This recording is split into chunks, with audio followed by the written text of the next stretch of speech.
हाँ जी। तो कल हम पढ़ रहे थे रणथंभौर के हमीर के बारे में पढ़ रहे थे। पुराने वाला रिवीजन तो मैंने करवा दिया था आपको, हम हमीर वाला रिवीजन फटाफट कर लेते हैं ताकि वीडियो की साइज थोड़ी छोटी रहे, क्योंकि फिर आप कहने लग जाते हो सर लंबा वीडियो बना दिया, लंबा वीडियो बना दिया। आप शायद उसमें ये नहीं देख पाते कि वो जो भी वीडियो बनाया था उस वीडियो में शुरुआत के 20 मिनट तो रिवीजन करवाया हुआ है।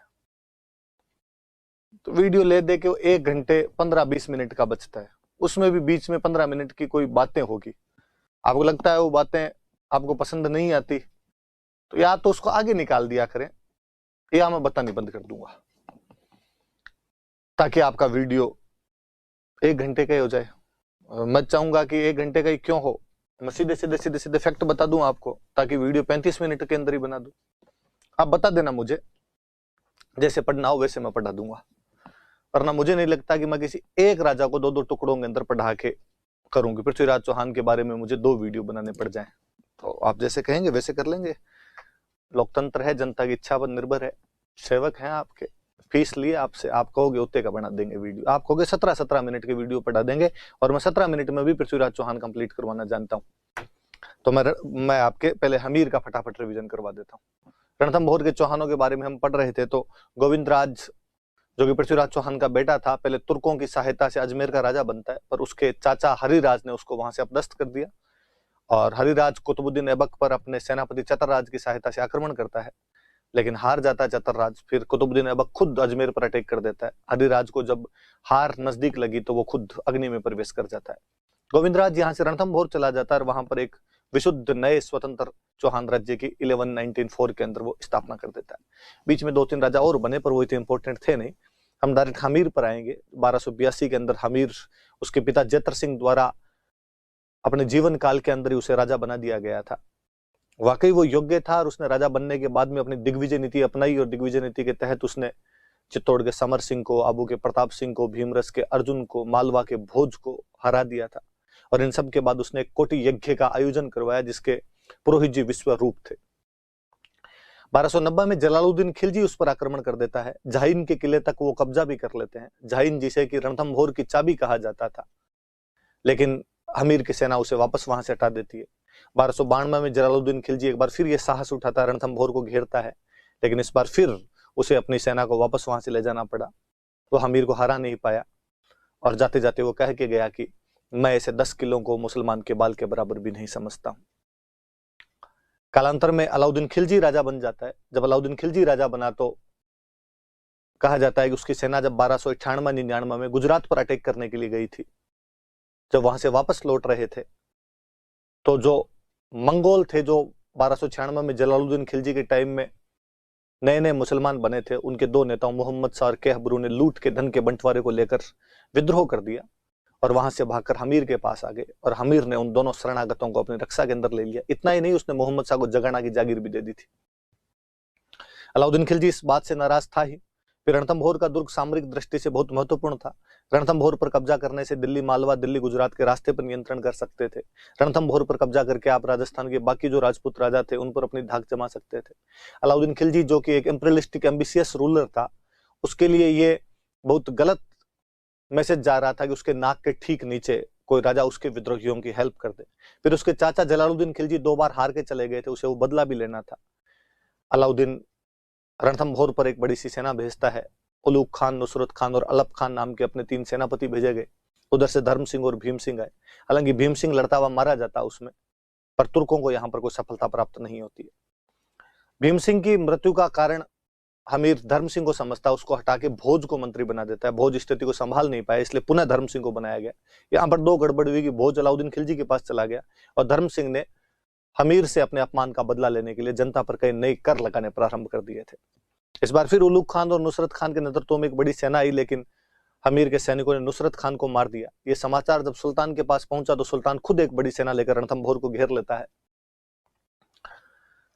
सुल्तान को जब लगा कि पार नहीं पड़ेगी तो उसने हमीर के पास संधि प्रस्ताव भेजा। हमीर ने रतिपाल को संधि करने के लिए भेजा, और अलाउद्दीन खिलजी रतिपाल को अपनी तरफ मिला लेता है। रतिपाल और उसका एक और साथी रणमल किले की जो खाद्य सामग्री थी उसको दूषित कर देते हैं। ऐसी स्थिति के अंदर अब किले के अंदर रहकर लंबे समय तक नहीं लड़ा जा सकता था, तो एक बार फिर वही परंपरा जो राजस्थान में सदियों से प्रचलित थी उसका अनुसरण किया गया और रणथंभौर में 1301 ईस्वी के अंदर साका किया गया। हमीर की रानी रंग देवी के नेतृत्व में जोहर किया जाता है और हमीर के नेतृत्व में केसरिया किया गया। 11 जुलाई 1301 ईस्वी को अलाउद्दीन खिलजी रणथंभौर पर कब्जा कर लेता है। अमीर खुसरो अपनी पुस्तक खजाइन उल फुतूह के अंदर लिखता है कि आज कुफ्र का गढ़ इस्लाम का सदन बन गया था। वो रतीपाल और रणमल दोनों को मरवा देता है। मोहम्मद शाह जो कि हमीर का शरणागत था, अलाउद्दीन का विद्रोही था, उसे जिंदा पकड़ लिया गया था। उसकी इच्छाएं पूछी गई तो उसने कहा कि मैं अलाउद्दीन खिलजी को मारना चाहता हूं और हमीर के किसी वंशज को राजा बनाना चाहता हूं। अलाउद्दीन खिलजी उसके बाद मोहम्मद शाह को भी मरवा देता है। इस जोहर के अंदर मोहम्मद शाह की जो महिलाएं थी वो भी राजपूत महिलाओं के साथ जोहर के अंदर शामिल हुई थी। इस जोहर से पहले हमीर की बेटी देवल दे पद्म तालाब में कूदकर सुसाइड कर लेती, इसलिए कई इतिहासकार इसे जल जोहर के नाम से लिखना शुरू हो जाते हैं। खजाइन उल फुतूह के अंदर इस जोहर का अच्छा सा वर्णन किया गया। इससे पहले जलालुद्दीन खिलजी के हमलों के बारे में अमीर खुसरो अपनी एक अन्य पुस्तक मिफ्ता उल फुतूह के अंदर जानकारी दे चुका था। हमीर न केवल एक योद्धा था बल्कि वह विद्वानों का इज्जत करने वाला व्यक्ति था। विजयादित्य या विजयादित्य नामक विद्वान उसके दरबार में रहते थे। राघव देव उसके गुरु थे।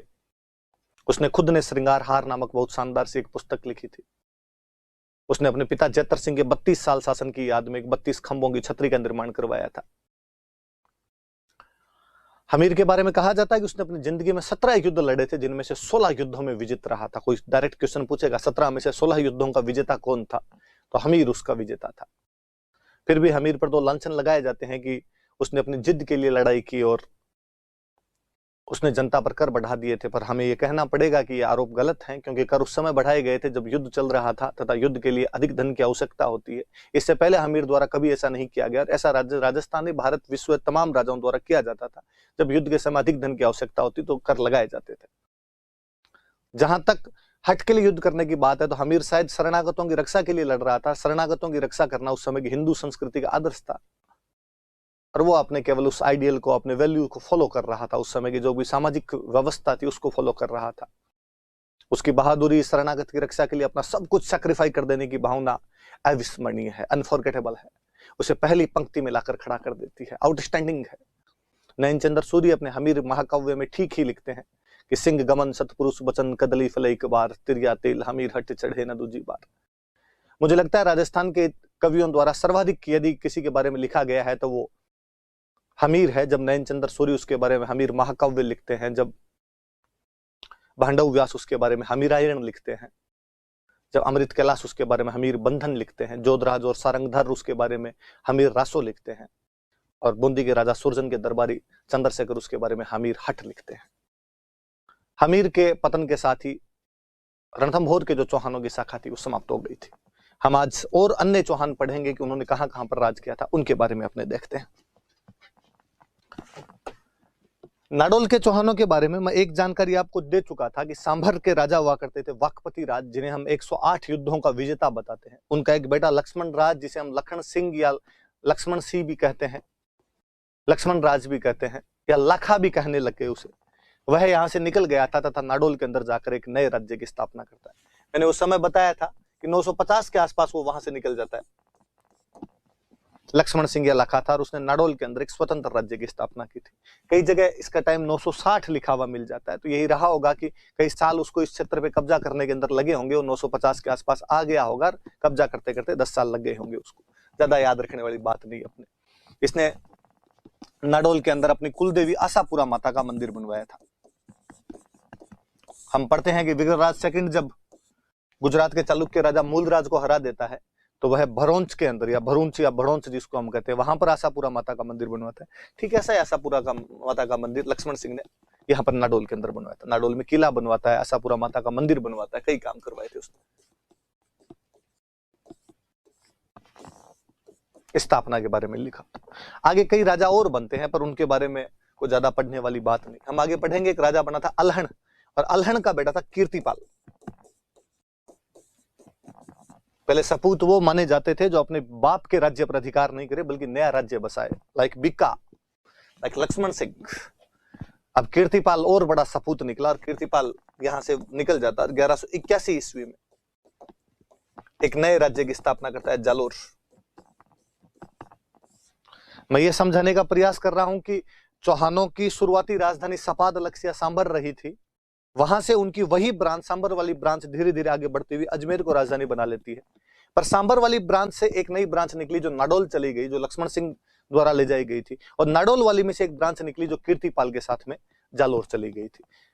नाडोल के चौहान पढ़ने का उद्देश्य केवल इतना है कि पता चले कि नाडोल वालों से किस प्रकार संबंधित थे, और अपने पास कोई जानकारी नहीं। इतना याद रहे कि कीर्तिपाल जो जालोर का राजा बनता है वो कहां से आया था, तो नाडोल से आया था।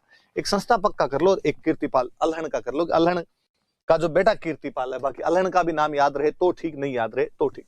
सिंपल सी 2-3 बातें हैं एकदम। आगे पढ़े हम। ये आशापुरा माता का मंदिर है जो नाडोल के अंदर बना हुआ है, हाथ जोड़ सकते हैं आप माता जी की। हम जालोर के चौहान पढ़ेंगे आगे। मुख्य टॉपिक यही है, नाडोल पढ़ाने का उद्देश्य केवल इतना था कि जालोर को मैं वहां से कनेक्ट कर सकूं, मैं वहां से जोड़ सकूं। हमने पढ़ा कि बिजोलिया अभिलेख ये कहता है कि इसका नाम जावालीपुर था। क्यों था साहब जावालीपुर? तो हम कहते हैं कि यहाँ पे किसी समय एक ऋषि रहते थे, जाबाली। जाबाली नाम के ऋषि की तपोभूमि होने के कारण वो यहाँ पे तपते थे। तपोभूमि होने की वजह से, यहाँ पर तपस्या का क्षेत्र होने की वजह से इस क्षेत्र का नाम जाबालीपुर पड़ गया था। फिर जालोर कैसे पड़ा? तो हम कहते हैं यहाँ पे जाड़ के पेड़ ज्यादा थे। ये जाड़ प्लस लोर है। लोर का मतलब होता है सीमा, बाउंड्री। जाड़ एक पेड़ का नाम है। वह क्षेत्र जो जाल की सीमाओं से घिरा हुआ है, वह क्षेत्र जिसकी बाउंड्री पर जाल की सीमाएं है, उसका नाम धीरे धीरे जालोर पड़ गया। ये कान के अपने नीचे वाला ये होता है, इसको कहां बोलते हैं? लोड़ है, एकदम नीचे सीमा, बाउंड्री, एग्जैक्टली वही जालोर। ये इधर पास में मैंने जाड़ का पेड़ दिखाया है जिस पर ये पिल्लू लगे हुए हैं। पश्चिमी राजस्थान के अंगूर का काम यही करते हैं। बहुत अच्छा सा पौधा होता है, अच्छे से इस पे ये फल लगते हैं। मैंने और बताया था कि जाड़ का जो पेड़ है वो हम आगे पढ़ेंगे। जसनाथ जी महाराज, जिनका पवित्र वृक्ष जसनाथी संप्रदाय का पवित्र वृक्ष बना था, और लूणकरण जो बीकानेर के राजा थे वो जसनाथ जी महाराज की कृपा से राजा बने थे, इसलिए बीकानेर के सिक्कों पर जाल का वृक्ष अंकित किया जाता था। वो बातें हम और पढ़ेंगे जब सिक्के वगैरह पढ़ेंगे, पर वहां भी याद रखना। तो 2 चीजें आई कि पहले इसका नाम जाबालीपुर था क्योंकि तपोभूमि थी, और बाद में यहाँ पे जाल के वृक्षों की अधिकता की वजह से या जाल की सीमाओं की वजह से इसका नाम क्या पड़ गया था? जालोर पड़ गया था। मैंने दोनों बातें बता दी आपको। एक और बात बताऊं, चलो आगे वाले में करते हैं अपने। ये जालोर का किला है, इसके अंदर जालोर का किला दिखाया हुआ है। मैं जब जालोर के किले की बात करता हूं तो मैं वापस एक बात बताऊं आपको। किला देखिए फिर मैं बताता हूं। हमने पढ़ा कि यहां पर सबसे पहले कीर्तिपाल आया था 1181-82 ईस्वी के अंदर, 82 एडी के अंदर कीर्तिपाल यहां पर कब्जा करता है। कहा जाता है इससे पहले यहां पर परमारों का राज हुआ करता था। वह परमारों से यह किला छीन लेता है और किला छीन कर यहां पर अपना कब्जा कर लेता है। ये किला जिस पहाड़ी पर बना हुआ है उस पहाड़ी का नाम है सोनगिरी। सोनगिरी पहाड़ी है। गिरी, गिरी का मतलब तो पहाड़ी होता है। पहाड़ी का नाम ही सोन था तो सोनगिरी पहाड़ी थी। हिंदी में थोड़ा और अच्छा करेंगे तो ये हो जाएगा सुवर्णगिरी। थोड़ा और अच्छा करेंगे तो हो जाएगा कंचनगिरी। कंचन का मतलब भी सोना होता है। और आप देसी भाषा में कहोगे तो ये हो जाएगा सोनगढ़। तो ये सोनगिरी पहाड़ी पर बना हुआ था, इसलिए सोनगिरी का किला, सुवर्णगिरी का किला, कंचनगिरी का किला या सोनगढ़ कह दिया जाता है। गढ़ या किला, एक किला मतलब फोर्ट। तो आप इस सोनगिरी फोर्ट बोलिए, सुवर्णगिरी फोर्ट बोलिए, कंचनगिरी फोर्ट बोलिए या सोनगढ़ कहिए, बातें तमाम एक ही है। तो कोई पूछे कि भाई हम किस किले को सुवर्णगिरी का किला कहते हैं, तो जालोर के किले को कहते हैं क्योंकि उस पहाड़ी का नाम ही सोनगिरी पहाड़ी था। यहां से एक बात मुझे और याद आती है कि जैसलमेर का जो किला है उसको हम स्वर्णगिरी कहते हैं। ऐसा कहते हैं कि वो पीले पत्थरों का बना हुआ है और वो पीले पत्थर जो है वो धूप के अंदर सोने जैसे चमकते हैं, इसलिए उसका नाम स्वर्णगिरी का किला पड़ गया। इसलिए हम उसे गोल्डन फोर्ट कहते हैं, स्वर्णगिरी का किला कहते हैं या सोनार किला कहते हैं उसको। मैं जब जैसलमेर पढ़ाऊंगा तब मैं और बताऊंगा कि भारत के मूर्धन्य फिल्मकार सत्यजीत रे ने इस पर बहुत अच्छी मूवी बनाई है सोनार किला के नाम से। सत्यजीत रे जिनको की ऑस्कर मिला हुआ है, लाइफ टाइम अचीवमेंट का ऑस्कर मिला था, उन सत्यजीत रे ने अपने जैसलमेर के किले पर सोनार किला नाम की मूवी बनाई थी। तो ये स्वर्णगिरी का किला कहते हैं, सोनार किला ऐसा हम जैसलमेर के लिए कहते हैं। सोनगिरी का किला, सुवर्णगिरी का किला, कंचनगिरी का किला, सोनगढ़ का किला, ये तमाम बातें हम जालोर के किले के लिए कहते हैं। चूंकि जालोर में पहले परमारों का राज था, फिर नाडोल वाले चौहान आए जिनका नेता कीर्तिपाल था, वह यहाँ के कब्जा कर लेता है, इसलिए सोनगिरी वाले किले के अंदर आके वो रहने लगे, इसलिए चौहानों की उस ब्रांच का नाम पड़ गया सोनगरा। तो कोई पूछे कि जालोर में कौन से वंश का शासन था? चौहान वंश। आपसे पूछे चौहान वंश की वो ब्रांच कौन सी थी, तो सोनगरा ब्रांच थी। यहाँ पे इनको सोनगरा क्यों कहा जाता है? क्योंकि जिस किले में रहते थे उस किले का नाम ही सोनगिरी का किला था, या वो पहाड़ी पर जिस पर बना हुआ था उसका नाम सोनगिरी का पहाड़ी था। ये बात याद रखनी। कीर्तिपाल के बारे में कहा जाता है कि इसने चित्तौड़ के राजा सामंत सिंह को हरा दिया था। इस समय को चित्तौड़ में सामंत सिंह नाम करके शासक थे चित्तौड़ के, और ये उनको हरा देता है। सामंत सिंह को हराता है तो बड़ा ही राजा है, अपने आप के अंदर मानना पड़ेगा इस बात को, किसने वहां पे सामंत सिंह को हरा दिया था। नैनसिरी ख्यात हमने जो पढ़ी थी कि वो राजस्थान की पहली ख्यात है, जो जोधपुर के दरबार में रहने वाले, जसवंत सिंह के दरबार में रहने वाले मोहनोत नैनसी द्वारा लिखी गई थी। उसके अंदर लिखा हुआ है कि कितु एक महान राजा था। कीर्तिपाल का नाम लिखा हुआ है कितु, नाम बिगाड़ने में तो अपने वाले है ही। कितु वॉज ए ग्रेट किंग, कितु एक महान राजा था। तो कोई पूछे कि कीर्तिपाल को कितु एक महान राजा कहकर किसने संबोधित किया है, तो आप कहना कि उसे ऐसा संबोधित करने वाले नैनसिरी ख्यात है। सुंधा पर्वत पर एक अभिलेख मिला है। सुंधा पहाड़ी है जहां पर हमारे सुंधा माता का मंदिर मिला है, वो सुंधा पर्वत पर एक अभिलेख मिला है, और उस अभिलेख में इसकी उपाधि मिलती है राजेश्वर। इससे भी पता चलता है कि उस समय का बड़ा राजा था, इसीलिए उसकी उपाधि यहाँ पे राजेश्वर मिलती है। तो कीर्तिपाल जालोर में चौहान वंश की सोनगरा ब्रांच के राज्य का संस्थापक था। वह नाडोल से आया था, 1181 ईस्वी में यहाँ पर कब्जा करता है। वह चित्तौड़ के सामंत सिंह को हराता है। मोहनोत नैनसी उसे कितु एक महान राजा कहकर संबोधित करता है, और सुंधा पर्वत के अभिलेख में उसे राजेश्वर नाम से संबोधित किया गया। 4-5 बातें याद रखने वाली है भाई, याद रखना। कीर्तिपाल के उत्तराधिकारी रहे समर सिंह। समर सिंह ने यहाँ जालोर के किले के अंदर हथियारों का कारखाना बनवाया, शस्त्रागार, हथियारों का कारखाना स्थापित करवाया यहाँ पे, कि आपका 2 आर्टिलरी, जिसको अपने कहते हैं आर्मरी कह दो, आर्टिलरी कह दो, आर्मरी जो थी, आर्मरी बनवाई थी यहाँ पर। और भी कई इस किले के अंदर कोई भी निर्माण कार्य जो करवाए थे उन्होंने करवाए थे, पर हथियारों वाला थोड़ा याद रखना कि भाई अपना सशक्त करने की कोशिश की होगी, हथियार यहीं पर बनाएंगे। और समर सिंह की बेटी थी लीला देवी, पुत्री है समर सिंह की, डॉटर है। इसकी शादी गुजरात के राजा के साथ की थी, भीम सेकंड। पढ़ा हमने भीम सेकंड चालुक्य, पृथ्वीराज चौहान और भीम सेकंड चालुक्य दोनों इच्छिनी देवी आबू की परमार राजकुमारी से शादी करना चाहते हैं, इसलिए दोनों के बीच में युद्ध हो गया था, जिसमें जगदेव प्रतिहार संधि करवाता। पढ़ा था वही भाई आपकी भीम सेकंड जो है। तो समर सिंह की बेटी लीला देवी की शादी भीम सेकंड के साथ की गई। शायद समर सिंह अपने पड़ोसी राज्य के साथ में अच्छे संबंध बनाकर उधर से बचने का प्रयास कर रहा होगा। तो कूटनीतिक आदमी भी है, डिप्लोमेसी भी जानता है, स्ट्रेटेजिकली भी अपने को अच्छा करने का प्रयास कर रहा है। फिर उदय सिंह बने। उदय सिंह थोड़ा और शक्तिशाली राजा हुआ, और उदय सिंह ने कहते हैं उस समय 2 जगह जीत ली थी। एक जीता था मंडोर, एक जीता था नाडोल। कहते हैं उस समय मंडोर और नाडोल दोनों पर इल्तुतमिश ने कब्जा कर रखा था। दिल्ली का एक सुल्तान इल्तुतमिश, उसने इन दोनों जगह पर कब्जा कर रखा था, मंडोर पे और नाडोल पे। और ये इल्तुतमिश की जो भी उनके यहाँ पे सेनापति रुके हुए थे उन दोनों को यहाँ से भगा देता है और मंडोर और नाडोल पर अधिकार कर लेता है। मुझे बड़ा जोरदार लगता है कि यार इल्तुतमिश को भूताला के युद्ध में जतर सिंह ने हराकर भगा दिया था। कालांतर में रणथंभौर वाले भी इल्तुतमिश को यहाँ पर हरा देते हैं। कालांतर में जालोर का उदय सिंह मंडोर और नाडोल के अंदर इल्तुतमिश की सेनाओं को हरा देता है। पर हमारा इतिहास इनमें से किसी को नहीं जानता है। इंडियन हिस्ट्री में जहां इल्तुतमिश पढ़ते हैं वहां पर कोई नहीं लिखता कि इसको कई जगह से जूते हाथ में लेकर भागना पड़ गया था।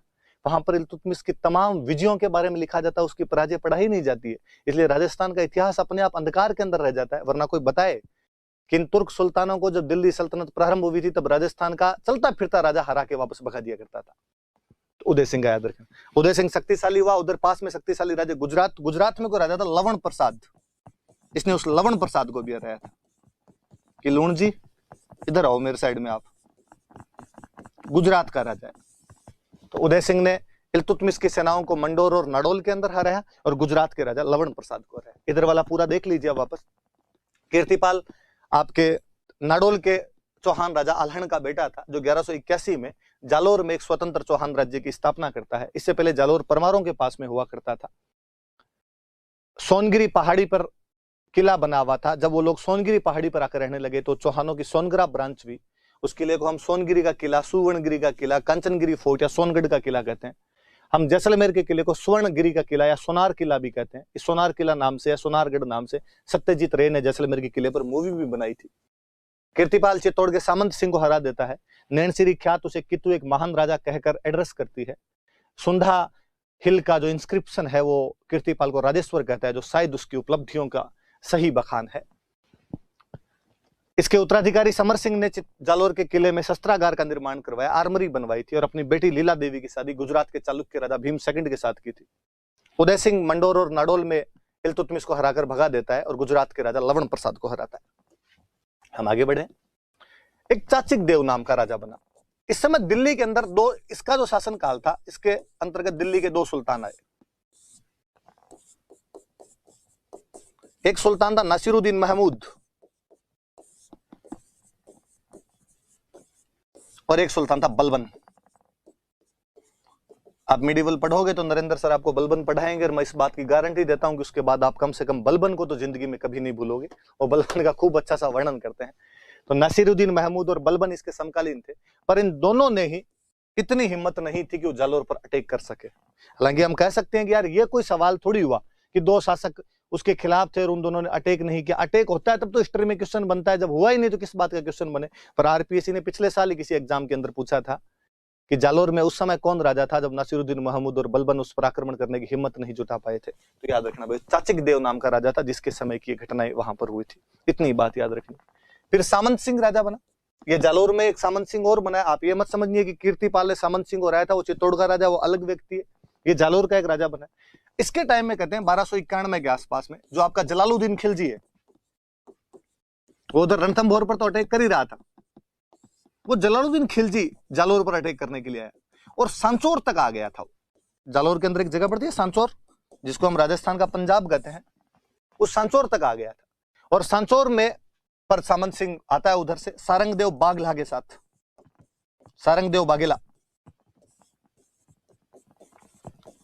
बाघेला इसकी सहायता करता है और ये जलालुद्दीन की सेना को हराकर वहां से वापस भगा देते हैं। तो आप कह सकते हो ही defeated Jalaluddin Khilji with help of Sarangdev Baghela. Baghela Gujarat में राजा हुआ करते थे। सोलंकी जो होते, सोलंकियों की एक ब्रांच थी बाघेला, जिन्होंने धोलका नाम के छत्र पे गुजरात में कई जगह राज किया था। आगे कहीं बात आएगी तो मैं और बताऊंगा। उस सारंगदेव बाघेला की सहायता से ये जलालुद्दीन खिलजी को यहाँ से सांचौर से वापस लौटा देता है। आपके प्रधानमंत्री मोदी जी के कोई गुरु रहे यदि पॉलिटिक्स में, तो गुजरात में एक मुख्यमंत्री थे शंकर सिंह बाघेला, तो वो जो बाघेला सरनेम है गुजराती सरनेम है, तो सारंगदेव बाघेला की सहायता से निकाल दिया था इनको। शुरुआत वाले 4-5 राजा है। थोड़ी थोड़ी बातें याद करनी है। इन दिनों में क्वेश्चन पूछे जाने लगे। आजकल हिस्ट्री का थोड़ा ट्रेंड चेंज किया आरपीसी ने। पहले आरपीसी केवल बड़े बड़े राजाओं पे फोकस किया करती थी। प्रताप, चंद्रसेन, पृथ्वीराज, कुंभा, सांगा, राज सिंह, मालदेव, चंद्रसेन, इनके बारे में क्वेश्चन पूछती। पर उसको लगा कि यार स्टूडेंट बड़ा हरामी है और उसने वो तमाम राजा जो मुख्य राजा वो पूछती है उनके बारे में सब कुछ पता लगा लिया। इसके कितने टाबर, इसकी कितनी लुगाइयां, कहाँ मरा, कहाँ जिंदा रहा, कितने रोटियां खाता था, सब कुछ आता है। तो आरपीसी उन राजाओं की तरफ क्वेश्चन पूछने का प्रयास करते हैं जिन राजाओं के बारे में आप कम पढ़ते हैं या जिनके बारे में किताबों में कम जानकारी है। तो आप थोड़ा सा ध्यान रखना है। मैंने 4-5 जानकारियां बता दी। ये है वाकई जालोर के अंदर पढ़ने वाला राजा जो है वो अभी आएगा, जिसके बारे में हम पढ़ेंगे, कान्हड़देव सोनगरा। अब चूंकि चौहानों की सोनगरा ब्रांच थी तो इनके सबके नाम के आगे सोनगरा लगता है, तो कान्हड़देव सोनगरा था। इसके और अलाउद्दीन खिलजी के बीच में संघर्ष होता है। जलालुद्दीन खिलजी का संघर्ष सामंत सिंह के साथ होता है, पर उसे सांचौर से वापस भागना पड़ा। सामंत सिंह सारंगदेव बाघेला की सहायता से भगा देता है। पर अब की बार मामला गड़बड़ाया। क्यों गड़बड़ा? इनके बीच में ऐसा संघर्ष क्यों होता है? उसकी कई कहानियां हैं। क्या क्या बातें हो सकती है देखो। तो मैं यदि कहूं कि कान्हड़देव वर्सेज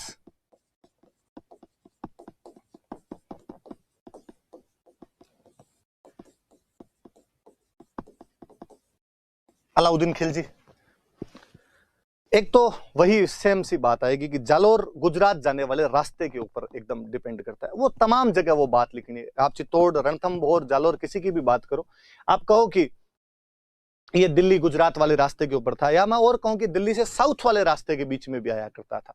इधर से साउथ वाला रास्ता भी जाया करता था। दक्षिण भारत में जाने का इजी मार्ग हुआ करता था यहाँ से। इसलिए कोई भी सुल्तान चाहेगा कि वो जालोर पर कब्जा कर ले। तो एक तो इनके बीच में ये कारण था कि जो जालोर था वो दिल्ली से दक्षिण भारत के रास्ते पर स्थित था।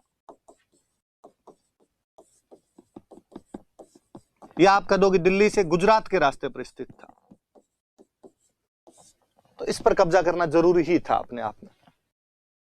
दूसरा एक कारण वही कि अलाउद्दीन खिलजी एक इंपीरियलिस्टिक, एक एम्बिशियस रूलर है। उसने भाई साहब पूरे भारत में अटैक किए थे, तो जालोर पे भी करेगा यार। उसकी जो साम्राज्यवादी नीति है,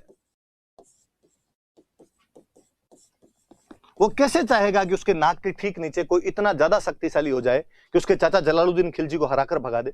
ये भी तो बदले लेने थे। वो सिकंदर द्वितीय बनना चाहता था, सिकंदर सानी की उपाधि धारण करता है। जलालुद्दीन खिलजी साफ सी बात है ऐसा कुछ करेगा।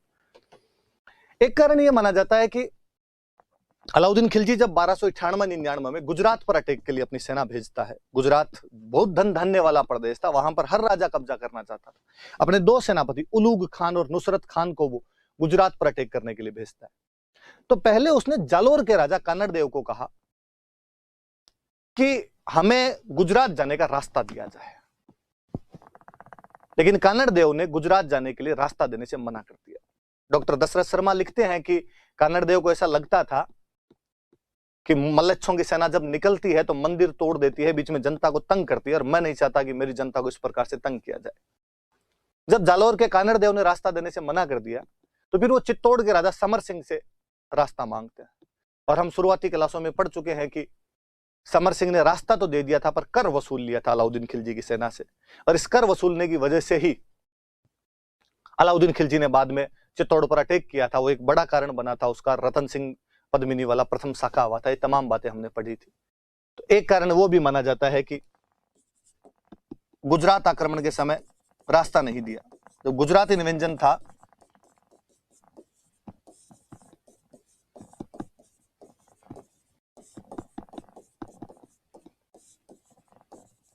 कि गुजरात आक्रमण के समय कानड़ देव सोनगरा जो था वो उन्हें रास्ता नहीं देता है। किसकी सेना को? तो अलाउद्दीन खिलजी की सेना को उसने रास्ता नहीं दिया था। ठीक। और कहते हैं कि गुजरात गए खिलजी, गुजरात को उन्होंने लूटा, सोमनाथ का मंदिर तोड़ दिया था उन्होंने, शिवलिंग ध्वस्त कर दिया था। और कहते हैं उस शिवलिंग को कहा गया कि शिवलिंग को दिल्ली लेकर आओ, और इसके जो शिवलिंग के टुकड़े टुकड़े करके कसाईयों के अंदर बांट दिया जाएगा, ताकि धार्मिक भावनाओं को थोड़ा और उफाना जा सके, और थोड़े जो मुस्लिमों में कट्टरपंथी लोग होते हैं उनको राजी किया जा सके कि देखो हमने एक हिंदुओं का मंदिर तोड़ा, आप हमारा सपोर्ट कीजिए इस सुल्तान का। और मंदिर तोड़ा ही नहीं है, उनके शिवलिंग को हमने कसाईयों को बांटने के लिए दे दिया। अब कसाई इसके बाट बनाएंगे, ये जो पत्थर है शिवलिंग का इसके, और इससे मीट तोलेंगे, मांस तोलेंगे। जो हाथ मांस के लगता है वही हाथ अब इनके शिवलिंग के लगेगा, अपवित्र कर देंगे पूरा इसको। शिवलिंग को जब तोड़ के ला रहा था, जब वो वापस जालोर के नजदीक आए, इस साइड से वो निकल रहे थे, तो कहा जाता है कि कानड़ देव सोनगरा ने अपना एक सेनापति भेजा, जेता देवड़ा। जेता देवड़ा नाम का सेनापति भेजा कि जाओ और उलूग खान को पूछ के आओ। उलूग खान सेनापति था, अलाउद्दीन खिलजी का भाई था उलूग खान।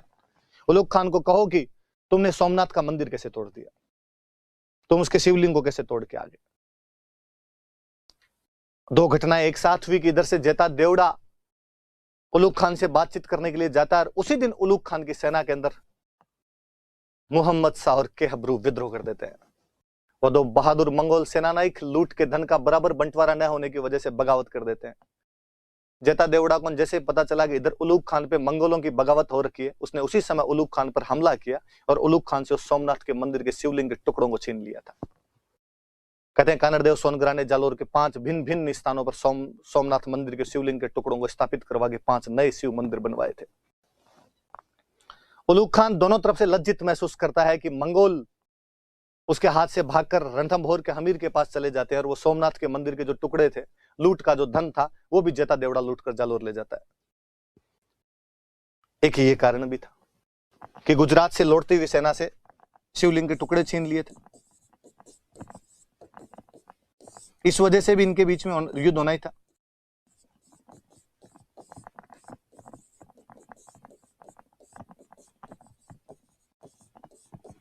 ये बात याद रखना। कहते हैं ये सब घटनाएं हुई तो सुल्तान को बहुत गुस्सा आया।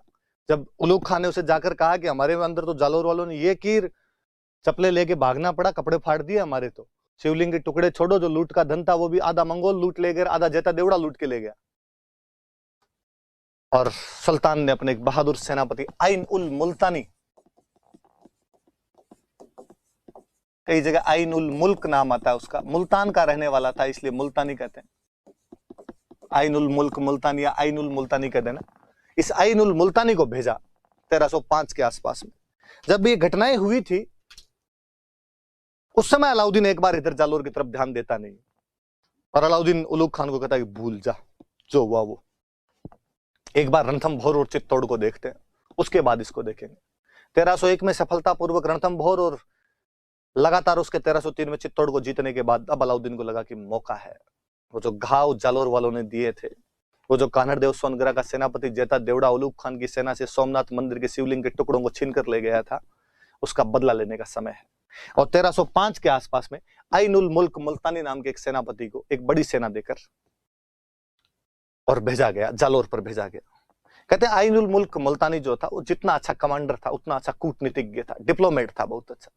उसने कान्हड़देव सोनगरा से बातचीत की, और बातचीत करके उसने कहा क्या पड़ा है लड़ाई में, लड़े थे रणथंभौर वाले हमीर लड़ता हुआ मारा गया, लड़े थे चित्तौड़ वाले रतन सिंह लड़ता हुआ मारा गया, तुम भी क्या कर लोगे लड़के, इससे अच्छा है सुल्तान के साथ संधि कर लो। और कई भिन्न भिन्न स्रोतों के अंदर ऐसा कहा जाता है कि वह कान्हड़देव सोनगरा को समझा बुझा कर यहां से दिल्ली ले गया, और वहां जाके अलाउद्दीन खिलजी के साथ में कान्हड़देव सोनगरा संधि कर लेता है। कहते हैं एक दिन अलाउद्दीन वहां उसके दरबार में कान्हड़देव सोनगरा भी बैठने लग गया। एक दिन भरे दरबार में अलाउद्दीन खिलजी ने कहा कि हिंदुस्तान में ऐसा कोई भी हिंदू राजा नहीं है जो मेरी सेना का मुकाबला कर सके, तमाम राजाओं को मैंने जुत्ती के तले रौंद कर रख दिया है। कान्हड़देव सोनगरा का राजस्थान का खून खोला, और कान्हड़देव सोनगरा ने कहा कि सुल्तान यदि ये बात है तो मैं जालोर जाता हूं, तुम जालोर आ जाओ, हम दो दो हाथ करने के लिए तैयार हैं। फरिश्ता अपनी पुस्तक तारीख फरिश्ता के अंदर ये जानकारी देता है कि कान्हड़देव ने अलाउद्दीन की उस चुनौती को स्वीकार किया और इसकी वजह से युद्ध हुआ था। एक कारण यह भी बताया जाता है कि सुल्तान की हिंदुओं को चुनौती जो दी गई थी, अलाउद्दीन की हिंदू राजाओं को चुनौती, चैलेंज किया गया कि है कोई, और कान्हड़देव ने उस चुनौती को स्वीकार किया और उसने कहा है मैं चलूंगा आपके साथ, चिंता करने की आवश्यकता नहीं। मोहनोत नैन्सी इसकी थोड़ी अलग सी जानकारी देते हैं। मोहनोत नैन्सी कहते हैं कि उस दरबार में कान्हड़देव की जगह उसका बेटा वीरमदेव सोनगरा गया था, और वीरमदेव सोनगरा वहां अलाउद्दीन खिलजी के दरबार में जाता है, उस दरबार के अंदर रहता है। कई इतिहासकार कहते हैं कि दोनों बाप बेटे गए थे, पर ऐसी कोई घटना हुई होगी तभी ऐसी कोई बातें चली होगी कि भाई कान्हड़देव और वीरमदेव दोनों चले गए थे उस दरबार के अंदर। वीरमदेव के बारे में कहा जाता है कि वीरमदेव हैंडसम राजकुमार था, अपने टाइम का रणवीर कपूर था, वो हाजिर जवाब बहुत अच्छा, बोलने में सेंस ऑफ ह्यूमर बहुत शानदार था, विटी। पर कहते हैं कि वीरमदेव जो था, वीरमदेव के बाल नहीं थे, शरीर पर जो बाल होते हैं ये वीरमदेव के शरीर पर नहीं थे। आजकल तो लड़के भी बाल वाल साफ करवा लेते हैं, सलमान खान की मूवियां देख देख के कि शर्ट उतारना पड़े तो बाल नहीं दिखे, वरना किसी समय में बाल मर्दानगी की निशानी माने जाते थे।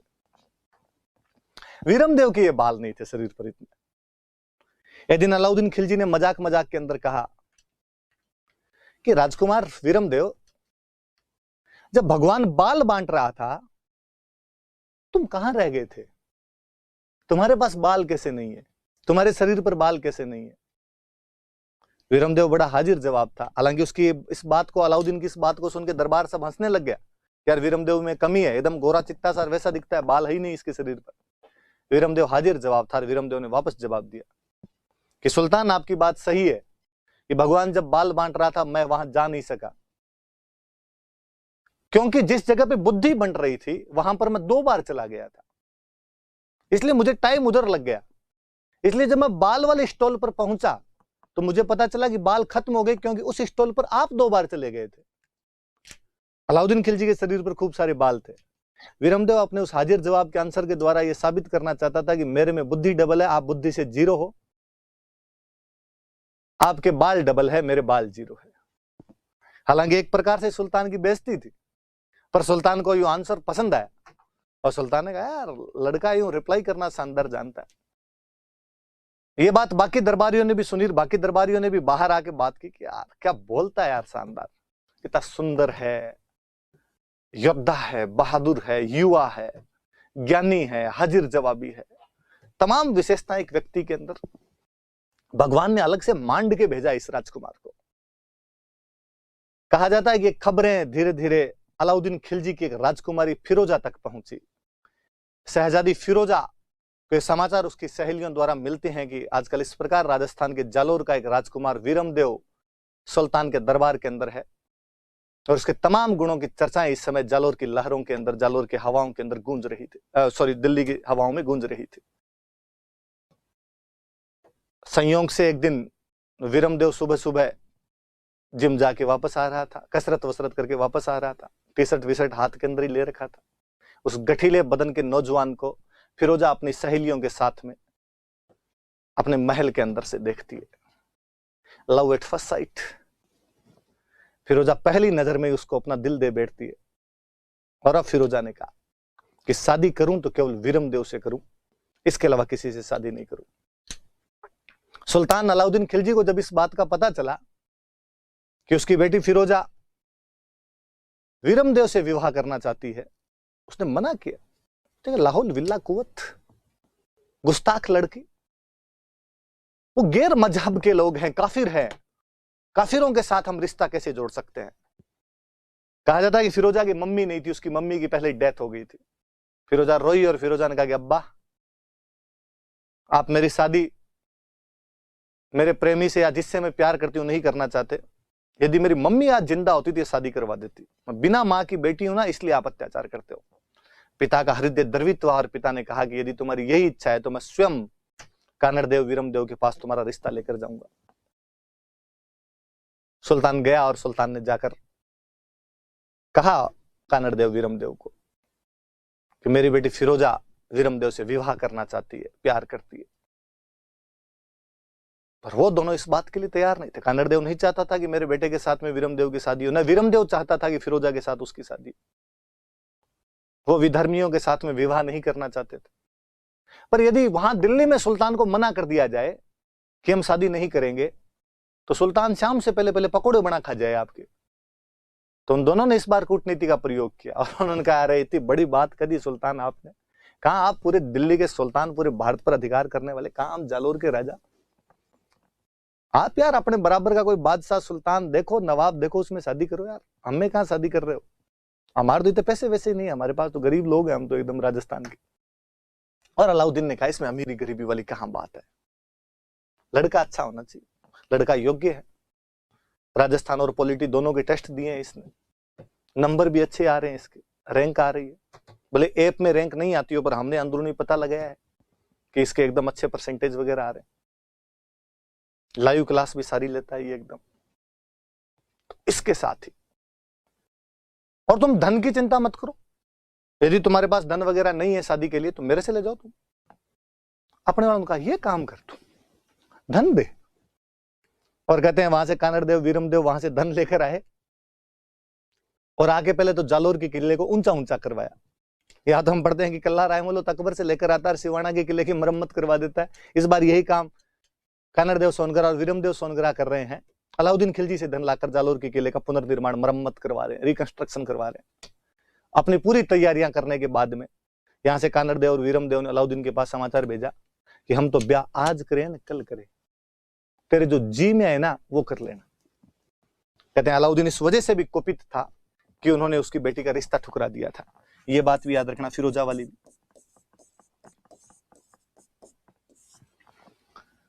तो कई कारण हो गए थे जिनकी वजह से, और यहां पर अलाउद्दीन और कानड़देव के बीच के अंदर युद्ध असंभवी हो गया था, नेसेसरी हो गया था, कंपलसरी हो गया था। क्या कारण है मैं एक बार फिर बता दूं कि जालोर स्ट्रेटेजिकली ऐसी जगह पर स्थित था कि वो दिल्ली से दक्षिण भारत जाने वाले तथा दिल्ली से गुजरात जाने वाले मार्ग के बीच में आता था, और वहां पर नियंत्रण स्थापित करके उन रास्तों को आबाद किया जा सकता था।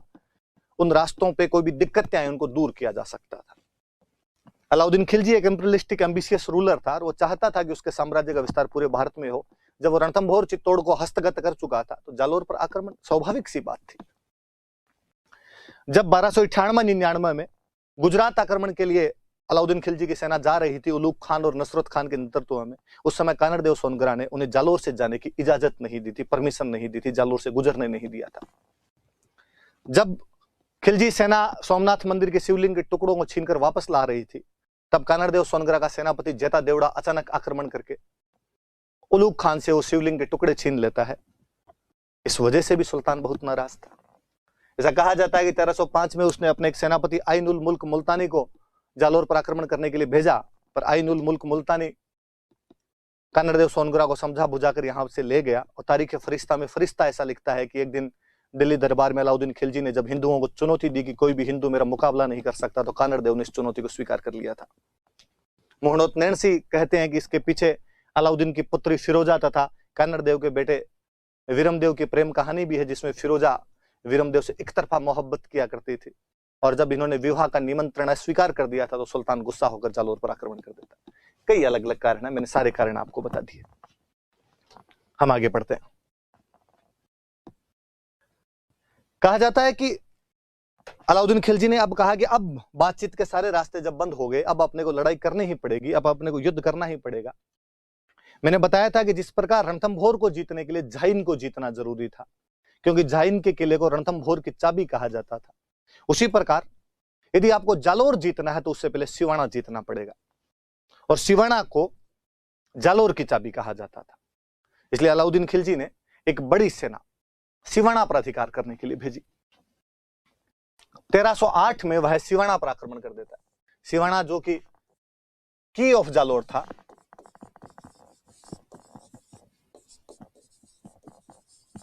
जो कि जालोर की कुंजी या जालोर की चाबी था, उस समय सिवाना पर कानड़देव सोनग्रा के दो भतीजे सातल और सोम, सातल देव सोनग्रा और सोमदेव सोनग्रा नियंत्रण कर रहे थे। कानड़देव ने अपने दो भतीजों की ड्यूटी वहां पर लगा रखी थी, सातल देव सोनग्रा और सोमदेव सोनग्रा की, तुम सिवाना संभालो। वो सिवाना संभालने में लगे हुए थे। याद रहे थोड़ा सा कि सातल देव का नाम अपनी कई किताबें शीतल देव लिख देती है, नहीं भाई, इसका नाम सातल देव था। भयंकर लंबा चौड़ा डील का डाकी टाइप का आदमी था, 7 फीट के आसपास में हाइट थी, कोई 1.5 क्विंटल वजन था। कहते हैं कि इसको मरने के बाद में जब इसकी लाश लेके आए थे तो तुर्क सैनिकों को इसकी लाश पड़ी से डर लगा था कि यार ऐसे भी आदमी होते हैं क्या, रंगड़ डील का डाकी है भयंकर वाला ये आदमी। तो मुझे लगता है उस आदमी का नाम शीतल लिखना उस आदमी का भेद अपमान है, ऐसे नहीं किया जाना चाहिए। या तो एक बॉलीवुड की मूवी है चुप चुप के, जिस मूवी में कोई कहता है कि बस शीतल से कौन लड़ेगा, और राजपाल यादव तैयार हो जाता है कि शीतल से मैं लड़ूंगा, शीतल से मैं लड़ूंगा, और फिर शीतल उसी प्रकार सातल देव के रूप में आता है, और राजपाल यादव कहता है कि यार लड़कियों के नाम रख रख के तुम कंफ्यूज मत किया करो। तो सातल देव और सोमदेव सोनग्रा वहां पर किले का नियंत्रण संभाल रहे। तुर्क खिलजी सेना जो थी वो चारों तरफ से आकर घेर लेती है सिवाना को, लेकिन सातल देव और सोमदेव उतनी बहादुरी के साथ किले के अंदर से अपनी पूरी तैयारियों के साथ में खिलजी सेना का मुकाबला करते हैं। इवन खिलजी सेना के एक सेनापति नाहर खान को मार दिया जाता है। नाहर खान इसी आक्रमण के अंदर लड़ता हुआ मारा गया था, सिवाना वाले आक्रमण के अंदर। नाहर खान की मृत्यु के जब समाचार सुने तो अलाउद्दीन खिलजी खुद एक बहुत बड़ी सेना लेकर आया। फाइनली जब उसे लगा कि किला तोड़ना मुश्किल है, बाहर से किले पर विजय नहीं प्राप्त की जा सकती, तो एक बार फिर उसने उसी छल बल साम दाम दंड भेद का प्रयोग किया और किले के एक सैनिक को विश्वासघात करने के लिए तैयार कर लिया। एक बहेल सैनिक था, बहेल कास्ट होती है, उस बहेल जाति का एक सैनिक था, उसको अपनी तरफ मिला लिया। एक बार फिर वही इतिहास दोहराया गया जैसा कि रणथंभौर में किया गया था, और किले का जो पानी था उसको दूषित कर दिया गया, गो रक्त मिला दिया गया उस बहेल सैनिक की सहायता से। उसे लोभ लालच दिए गए कि हम तेरे को राजा बना देंगे, पैसे टक्के दिए गए, वो इसके लिए तैयार हो गया।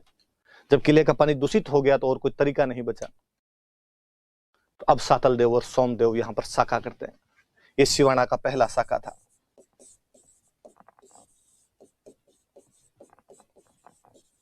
सिवाना का प्रथम साका हुआ 1308 ईस्वी। आपको पढ़ा चुका हूं कि सिवाना में 2 साके हुए थे। सिवाना का पहला साका 1308 ईस्वी में हुआ, जब अलाउद्दीन खिलजी के आक्रमण के समय कानड़देव सोनग्रा के 2 भतीजे सातल देव सोनग्रा और सोमदेव सोनग्रा यहां पर युद्ध करते हैं और लड़ते हुए मारे जाते हैं। मैंने और बताया था कि 1589 के अंदर कल्ला रायमलोथ अकबर की सेना के खिलाफ लड़ता हुआ मारा गया था, जो कि सिवाना का दूसरा साका था। तो अपने सिवाना में 2 साके हुए थे भाई। पहला ये चौहानों वाला साका, दूसरा वो राठौड़ों का साका था, कल्ला राय मलोट का साका था। अलाउद्दीन खिलजी यहाँ पर कब्जा करता है, कब्जा करके सिवाना का नाम बदल देता है और सिवाना का नाम बदल कर देता है खेराबाद।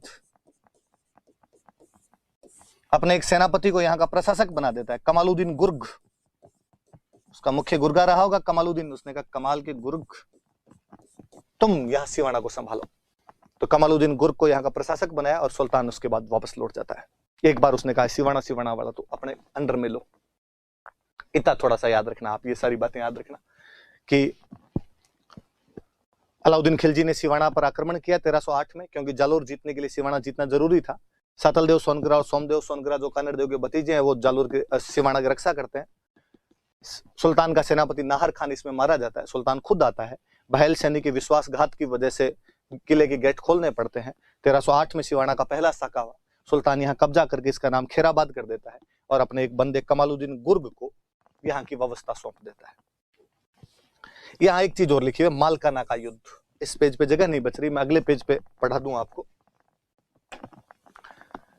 मालकाना के युद्ध की बात करते हैं।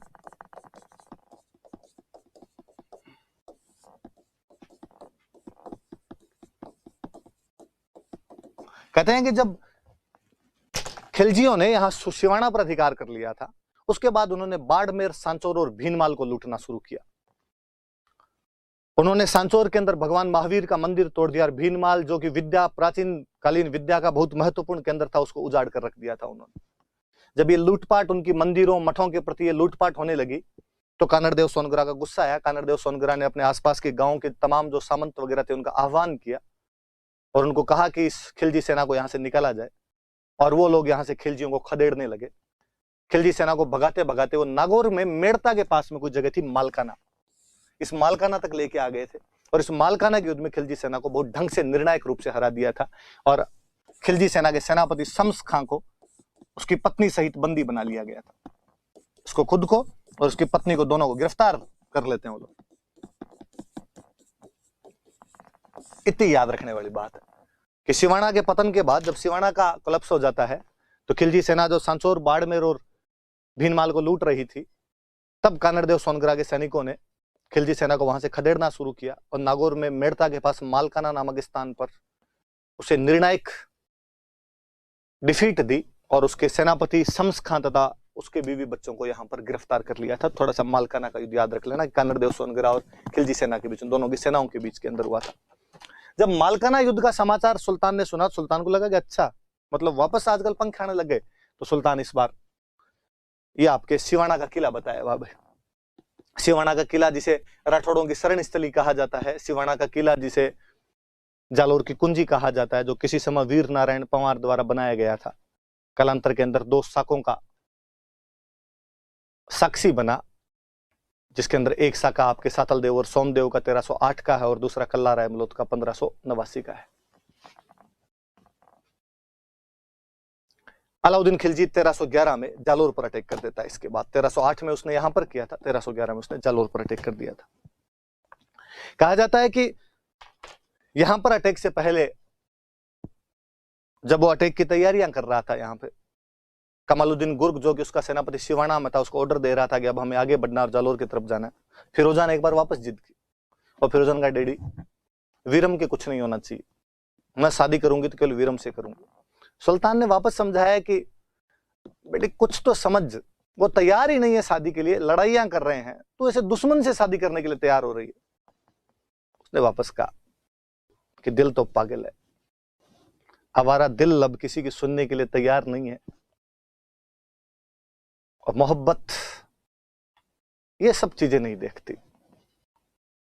अलाउद्दीन ने मौका दिया कि क्या किया जाए। फिरोजा ने कहा एक बार मैं जाकर वीरम से बातचीत करना चाहती हूं, मैं उसे प्यार का इजहार करना चाहती हूं। अक्सर लड़के प्रपोज करते हैं, इस बार मैं घुटनों के बल बैठकर वीरम को प्रपोज करना चाहती हूं, विल यू मैरी मी? क्या पता मान जाए। फिरोजा आई यहां पर। कहते हैं कानड़देव सोनगरा ने राजस्थान की तमाम परंपराओं का पालन करते हुए उस राजकन्या का, उस शहजादी का स्वागत सत्कार किया, लेकिन शादी के लिए मना कर दिया। और यहां तक कहा जाता है कि वीरमदेव सोनगरा तो उसे मिलने के लिए भी नहीं आया था। और उसने कहलाया कि मामो लाजे भाटियान कुल लाजे चौहान, जे मुंह परनु तुर्कड़ीन उल्टो उगे बहान। कि यदि मैं इस तुर्क कन्या से शादी कर लेता हूं तो मेरे ननिहाल वाले भाटी और मेरा कुल चौहान दोनों लज्जित हो जाएंगे। यह तभी संभव है जब सूर्य पश्चिम दिशा में उगने लग जाए, नहीं तो कभी सूर्य पश्चिम दिशा में उगेगा ना मैं कभी इस तुर्क कन्या से शादी करूंगा, क्योंकि ऐसा करने से मेरा कुल चौहान और मेरे ननिहाल वाले भाटी दोनों लज्जित होते हैं। फिरोजा बेचारी वापस लौट जाती। फिरोजा का रोना उसकी दहाई माँ से देखा नहीं गया। मैंने कहा कि उसकी मम्मी नहीं थी, उसकी दहाई माँ जो पालने वाली माता थी, फोस्टर मदर जिसको अपने कहते हैं, उसका नाम था गुलविहिस्त।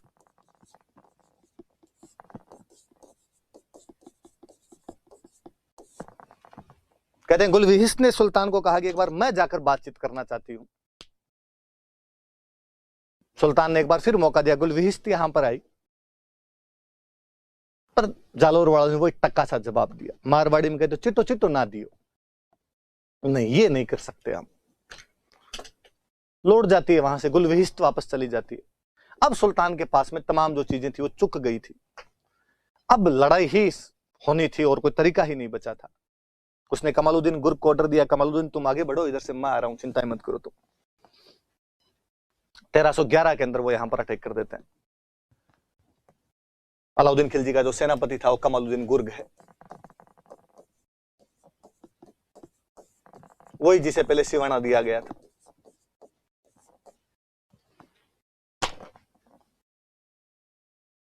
कानड़देव सोनगरा अपनी पूरी तैयारी करता है। वो अपने छोटे भाई मालदेव सोनगरा को जालोर में किसी बाड़ी नाम के स्थान के नाके पर लगाता है और वीरमदेव सोनगरा को अपने बेटे को भद्राजुन के नाके पर लगा देता है।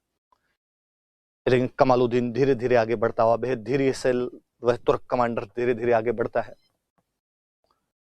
जालोर के नजदीक पहुंच जाता है। तो कानड़देव अपनी पूरी शक्ति को अब जालोर के किले में केंद्रित करना चाहता है। अपने भाई भतीजे जो भी बाहर थे, बेटा बाहर था, उन सबको जालोर के किले के अंदर बुला के अब निश्चय किया गया कि अब तो किले के अंदर बैठ के ही आक्रमण का सामना किया जाएगा। किला इतना मजबूत था कि दुश्मन जल्दी से अंदर घुस भी नहीं सकता है। वाकई सुल्तान की सेना कई दिनों तक बाहर पड़ी रही, किला फतेह नहीं कर पा रही थी।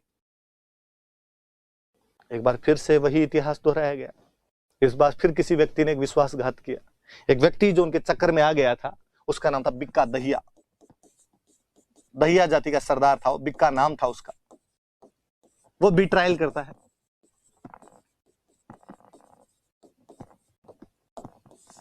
उसको अलाउद्दीन खिलजी द्वारा कहा गया कि यदि तुम हमारा साथ देगा, किले के अंदर घुसने का रास्ता बता देगा, तो हम कानड़देव और वीरमदेव को मारने के बाद तुझे जालोर का राजा बना देंगे।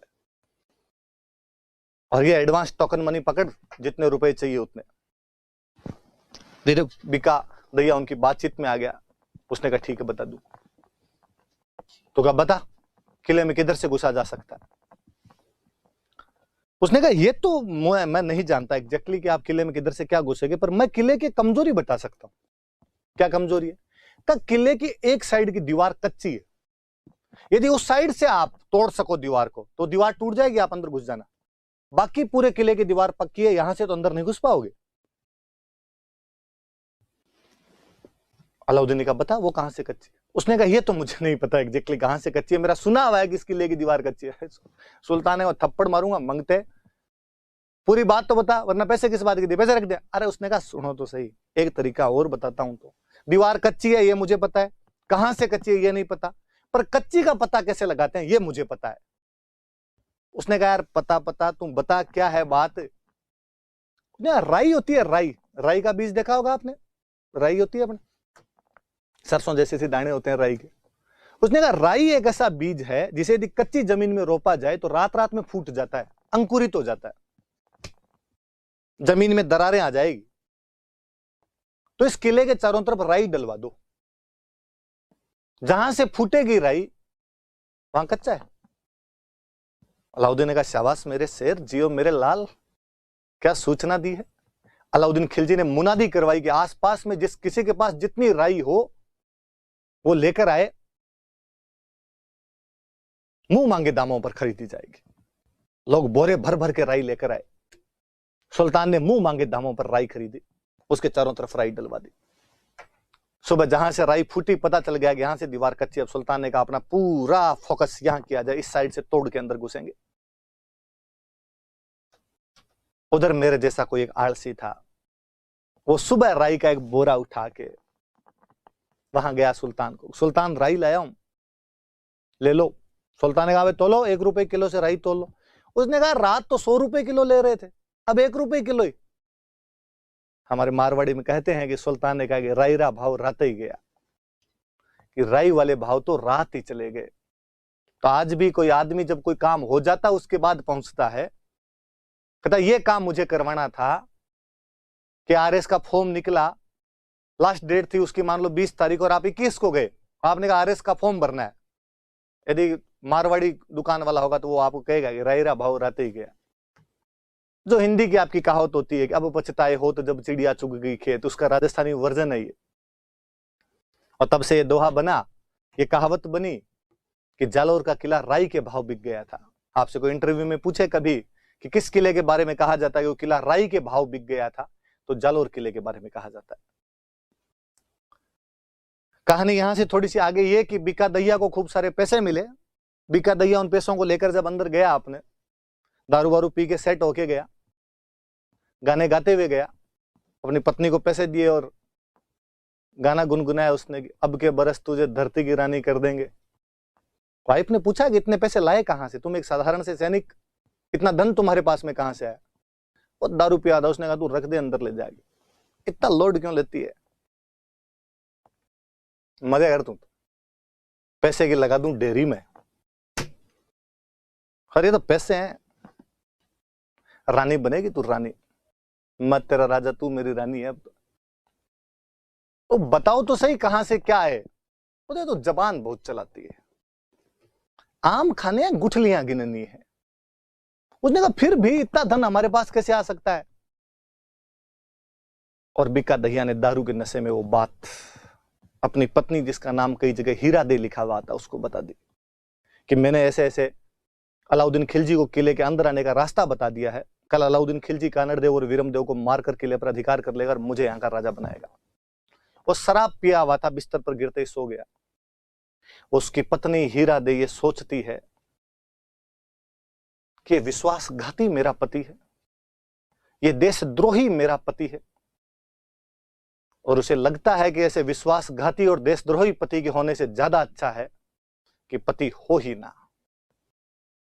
मैं ऐसे किसी व्यक्ति के साथ रहना कभी पसंद नहीं करूंगी जो देश की सुरक्षा, एकता और अखंडता को किसी भी प्रकार का नुकसान पहुंचाता हो। वो चाकू लेकर आती है और अपने पति को मार देती है। बिक्का दहिया नामक उस विश्वासघाती का अंत उसकी पत्नी के द्वारा कर दिया गया। मुझे लगता है वो महिला, वो लड़की कितनी महान रही होगी कि अपने पति को मारने से भी नहीं हिचकी, क्योंकि जब पति देश के खिलाफ हो गया था। ऐसे उदाहरण केवल और केवल आपको राजस्थान के अंदर मिल सकते हैं, जब कोई मां अपने बेटे को अपने देश की रक्षा के लिए बलिवेदी पर चढ़ा दे, कोई पत्नी अपने पति को इसलिए सर काट कर दे दे कि उसका पति युद्ध करने नहीं जा रहा है, कोई पत्नी अपने किले के दरवाजे इस वजह से बंद कर दे कि उसका पति हार कर वापस आया है, और कोई पत्नी इसलिए अपने पति को मार दे कि वो विश्वासघात करता है, देश की सुरक्षा के साथ खिलवाड़ करता है। राजस्थान में ऐसी वीर माताएं हुई थी, ऐसी वीर पत्नियां हुई थी, इसलिए ऐसे वीर पैदा हो सके। मैं हमेशा आपको कहता हूं कि दुनिया की तमाम जगह पर जहां जहां मानव सभ्यता का विकास हुआ होगा, युद्ध हुए होंगे, पुरुष लड़े होंगे, बात दिगर है कि कोई जीता होगा, कोई हारा होगा, कोई अधिक वीर रहा होगा, कोई कम वीर रहा होगा, पर ऐसी वीरांगनाएं, ऐसी ललनाएं अन्य जगह पर नहीं मिलती, जो अपने पति धर्म के लिए, अपने पतिव्रता होने के लिए, अपने देश के लिए, अपने वैल्यूज के लिए लड़कट मर मिटी हो, जौहर की ज्वालाओं में अपना वो पार्थिव देह मिला दिया हो उन्होंने, खुशी खुशी अपने पुत्रों को, पतियों को युद्ध की बलिवेदी पर चढ़ने भेज दिया होगा। किसी कवि का एक अच्छा सा दोहा है कि सूत मरियो हित देश में हरख्यो बंधु समाज। सूत मतलब बेटा, बेटा मर गया देश के हित में, सूत मरियो हित देश में, हरख्यो बंधु समाज। हरख्यो मतलब राजी होना, बंधु भाई, समाज, समाज और भाई जो थे वो राजी हुए कि देश के लिए मरा है। माने हरखी जलम दे, उतरी हरखी आज। पर मां इस बच्चे को कोख से जन्म देते समय जितनी राजी नहीं हुई थी, उतनी राजी आज भी है। उसकी छाती गर्व से चौड़ी हो गई कि मेरा बेटा देश के लिए काम आया है। उसने अपने अन्य छोटे बेटे के सर पर हाथ फेरा और उसकी आंखों में देखा कि एक दिन यह भी जाएगा और यह भी युद्ध के मैदान के अंदर लड़ेगा। ऐसी माओं ने, ऐसी महिलाओं ने इस राजस्थान की गाथाएं रची है, पुरुषों के भरोसे नहीं रची गई है। मुझे और किसी एक कवि का एक बहुत अच्छा दोहा याद आता है कि कवि कितनी सुंदरता से यह बात कहलाता है। सूर्यमल मिश्रण की वीर सतसई का एक दोहा है। एक तो वो दोहा जो आप लोगों ने सबने सुना होगा कि इला न देनी आपनी हालरियो हुल राय, कोई पूत सिखाने पालने न मरण बढ़ाई माए। इला न देनी आपनी, धरती नहीं देनी अपनी, हालरियो हुल राय। हालरिये में हिलाते समय, पालने में झुलाते समय एक मां अपने बच्चे को लोरी के अंदर सुनाती कि धरती मत देना, इला न देनी आपनी हालरियो हुल राय, पूत सिखाने पालना मरण बढ़ाई माए। कि मर जाना, मां अपने बच्चे को उस पालने के अंदर यह सब बात समझाती है। वो बच्चे जब बड़े भी होते थे तो वैसे हैरतअंगेज कारनामे उन्होंने किए कि जेम्स टोड जैसे व्यक्ति को कहना पड़ा कि दोहरा घाटा ताल रोन आंटीलो इतिहास, गांव गांव थर्मोपलीन, घर घर ल्यूनिडास। कि इन दोहरों घाटों और तराइयों का एक अजीब इतिहास है जिसके गांव गांव में थर्मोपोली बनी हुई और घर घर में लियोनिडास जैसे योद्धा उत्पन्न हो गए हो। सूर्यमल मिश्रण का एक और अच्छा दोहा है जिसके अंदर दो सहेलियां आपस में बात कर रही है, दो महिलाएं आपस में बात कर रही है, जिनमें से एक का पति युद्ध करने के लिए गया हुआ है। वो पूछती है अपनी दूसरी सहेली, उस युद्ध करने के लिए गए हुए पति की पत्नी से पूछती है कि तुम्हारे पति के कोई समाचार मिले क्या, युद्ध करने के लिए गए थे, वापस आए क्या? वो कहती है कि नहीं, ऐसा कोई समाचार नहीं आया है। इतने में वो सहेली देखती है कि दूर आसमान के अंदर आग की लपटें दिखाई दे रही है। आसमान लाल लाल दिखाई दे रहा है, एकदम जैसे आग लग गई हो कहां पर। सूर्यमल मिश्रण उस महिला के मुंह से कहलाते हैं कि वो कहती है, हेली देखो आज किम। हेली मतलब सहेली। हेली देखो आज किम अंबर दिशे आग। कह सहेली देख आज उस अंबर में आग कैसे दिखाई दे रही है। हेली देखो आज किम अंबर दिशे आग, सुरगा पीऊ सिधावता जलद झकोली खाग। दूसरी लाइन वो आंसर दे रही है जिसका पति युद्ध में भाग लेने के लिए गया हुआ है। पहले वाली उससे पूछती है कि सहेली आज आसमान में आग क्यों दिखाई दे रही है, और जिसका पति युद्ध में भाग लेने के लिए गया वो कहती है, सुरगा पीऊ सिधावता जलद झकोली खाग। मुझे लगता है मेरे पति युद्ध में लड़ते हुए वीर गति को प्राप्त हुए हैं, स्वर्ग जा रहे हैं। सुरगा पीऊ सिधावता, मेरे पति पीऊ स्वर्ग सिधार रहे हैं। जलद झकोली खाग, जलद मतलब बादल, खाग मतलब तलवार, और शायद स्वर्ग जाते समय बादलों में उन्होंने अपनी तलवार धोई होगी और उस तलवार के लगा हुआ दुश्मना का वो लहू लाल रंग का वो रक्त आसमान की इस लालिमा को अग्नि जैसा वर्ण दे रहा होगा, अग्नि जैसा रूप दे रहा होगा। कितने सिंपल तरीके से, कितने साधारण शब्दों में किसी महिला की वीरता का इसे सुंदर बखान मुझे दुनिया की अन्य किसी भाषा के अंदर नहीं मिलता है। दुनिया की तमाम भाषाएं, वो भले ही हमारे भारत की कोई भाषाएं रही हो या विश्व की अन्य कोई भाषाएं रही हो, महिला को केवल और केवल एक आभूषण मानती है, महिलाओं को केवल और केवल सौंदर्य की वस्तु मानती है, उन्हें पुरुषों को आकर्षण करने वाला एक केंद्र मानती है। यह केवल राजस्थानी का साहित्य है जो महिलाओं को इतनी इज्जत, इतना सम्मान बख्शता है कि उन्हें पुरुषों के समकक्ष नहीं, उसे ऊपर ले जाकर खड़ा कर देता है। यह उन महिलाओं की बदौलत जो कभी पन्नाधाई के रूप में, कभी कर्मावती, फूल कंवर, पद्मिनियों के नेतृत्व में, कभी कोई अमृता देवी बिश्नोई के नेतृत्व में, कभी कोई हीरा दे भान कंवर जैसी महिलाओं के नेतृत्व में बार बार अपने उद्गार छोड़ के चला जाता है। और जब उन महिलाओं का वो बलिदान, उन महिलाओं की वो बातें सुनते पढ़ते हैं, तब लगता है कि अरे so called feminist, so called intellectual लोग जो दिल्ली के किसी ऐसी के कमरे के अंदर बैठकर कह देते हैं कि 1303 में जो पद्मिनी का जौहर हुआ था वो झूठा है, वो केवल कल्पना है, वरना कोई भी महिला जोहर की ज्वाला के अंदर नहीं जा सकती, अग्नि के अंदर अपने को नहीं झोंक सकती है। राजस्थान के कवियों की कल्पना मात्र है। तब उन्हें बताना पड़े कि चूंकि तुम लोगों ने वो व्यवस्था ही नहीं देखी है, इसलिए तुम्हें लगता है कि ऐसा नहीं हो सकता है। तुम वो महिलाएं हो जो जिम के अंदर 2.5 किलो के बाट को उठाने के बाद में अपने कमर में लचक का अखबार के अंदर वर्णन करती हो। फास्ट फूड ज्यादा खा लिया जाए तो तुम्हारा पेट खराब हो जाता है। तब तुम इस बात को कैसे समझ पाओगी कि हमारे पश्चिमी राजस्थान की महिलाएं आज भी हाथों से मसाले कूटती है, और मसाले कूटने वाला जो मुसड़ होता है वही 5 किलो का होता है, और केवल एक हाथ से वो मसाले कूट लेती है, दूसरा हाथ तो उसे पड़ोसन से चुगलियां करने के लिए चाहिए होता है। तुम जो इस ठंड के अंदर अपने वातानुकूलित कमरे के में या गर्मी में अपने उस एसी वाले रूम के अंदर बैठ के जो केवल ट्वीट और फेसबुक के माध्यम से अपने जो विश्ववन करते रहते हो, वो इस बात को भी कभी नहीं समझ पाओगे कि हमारे जनवरी के महीने में जब तापमान -4 डिग्री चला जाता है, तब हमारे गंगानगर का किसान मात्र एक पतली सी स्वेटर के अंदर इंदिरा गांधी नहर के उस पानी के अंदर घुटनों तक अपने पाजामे को ऊपर करके उतर जाता है और पूरी रात एक बीड़ी के बंडल के सहारे गुजार देता है।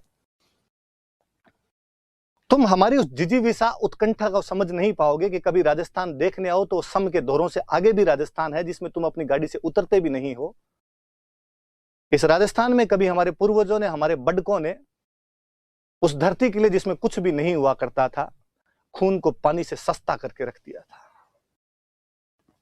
तब स्वरा भास्कर जैसी इंटेलेक्चुअल महिलाओं की बुद्धि पर बहुत ही तरस आता है, जब वो कहती है कि यदि मैं पद्मिनी की जगह होती तो मरने के बजाय अलाउद्दीन खिलजी के हरम में जाना पसंद करती।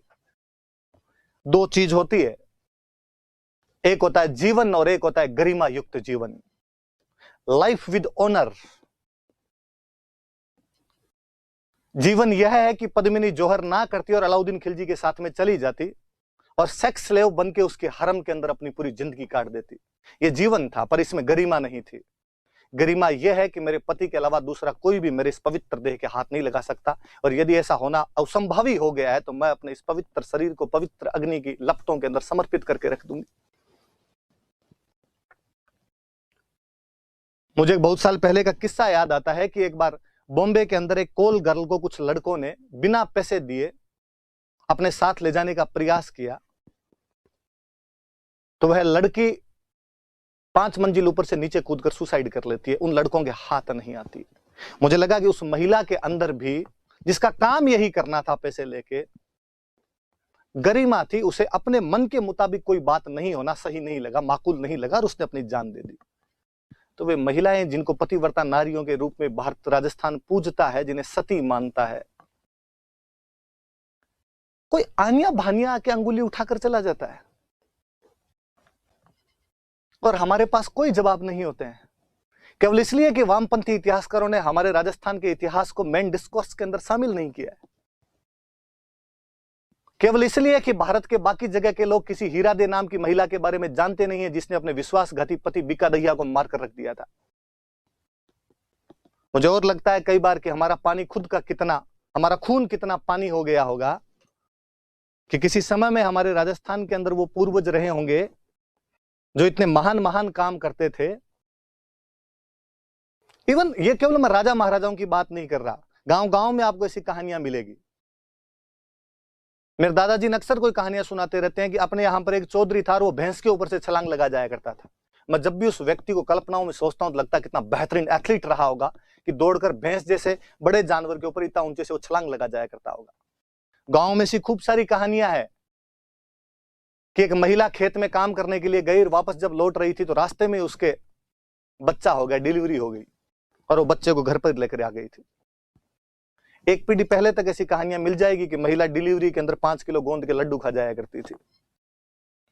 मुझे लगता है कितना समय कितना जल्दी बदला है कि हम में वो सारी चीजें समाप्त हो गई है। अब जब महिलाएं 5 किलो गोंद के लड्डू नहीं खा सकती और प्रेगनेंसी के अंदर इमली चाहिए तो बच्चे इमली जैसे ही पैदा होंगे, तब लगता है कि वो हीरादे जैसी महिलाएं कहां चली गई। वरना अब तो यह होता है कि पड़ोस के अंदर कोई 2 दूसरे पड़ोसी लड़ रहे हैं और पति बाहर खड़ा खड़ा देख रहा हो तो भी महिला कह देती है थे अपना मैं न जो थे बार ना जाए।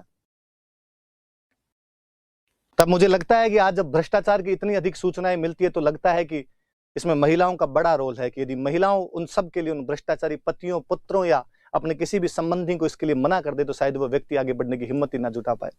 कोई हीरादेव बने और किसी एक आधे को तो सल्टा के रख दे, किसी पाप की कमाई को तुम हाथ लगाना भी पसंद नहीं करती हो, तो शायद अगली पीढ़ियां सुधर पाए, वरना अगली पीढ़ियां नहीं सुधरेगी। और मुझे लगता है कि एक दो पीढ़ियों के बाद तो सौरा भास्कर जैसी जो महिलाएं जो अपनी गंदी जबान से गंदा बोलती रहती है, उनकी तमाम बातें सत्य और साबित होने लग जाएगी, और लोग कहेंगे भी अपने को देखकर कि यार ऐसे ही पहले वाले रहे होंगे, इन्होंने किताबों के अंदर यूं ही लिखवा दिया होगा। याद रहे आपके वो महिला, प्रातः स्मरणीय है उस महिला का नाम जिसने अपने विश्वासघाती पति तक को मार दिया था। हीरा दे नाम था उस महिला का। दे का मतलब देवी होता है, मेरा कई बार बताया हुआ है। पुनः हम युद्ध की तरफ आए तो कहते हैं कि जब अलाउद्दीन खिलजी को अंदर घुसने का रास्ता मालूम हुआ तो अंदर जब पता चला कि अब हम कुछ भी नहीं कर पाएंगे तो उन लोगों ने साके की तैयारी की और इस समय जालोर के अंदर साका किया गया।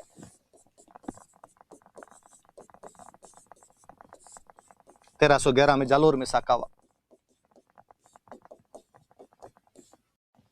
महिलाओं को जौहर करवा दिया गया। जितने भी पुरुष थे वे केसरिए कपड़े पहनकर बाहर निकले और तुर्कों की उस सेना से बहादुरी के साथ लड़े।